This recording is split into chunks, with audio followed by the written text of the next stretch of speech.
I was impressed by how physical they were early.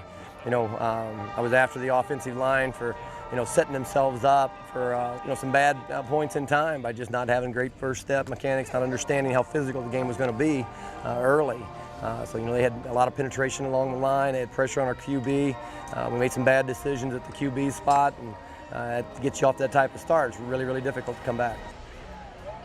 Well, I wouldn't say that they showed that in practice so much, but deep down in their brain there a little bit, sometimes they're going to have that idea that last week's game means something to Tennessee Martin, if anything.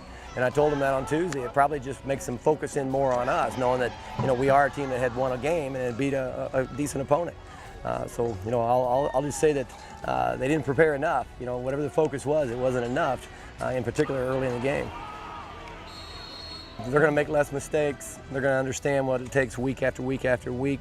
Whereas a lot of times freshmen will spurt with improvement, and then they'll stutter, have a bad game for unknown reasons.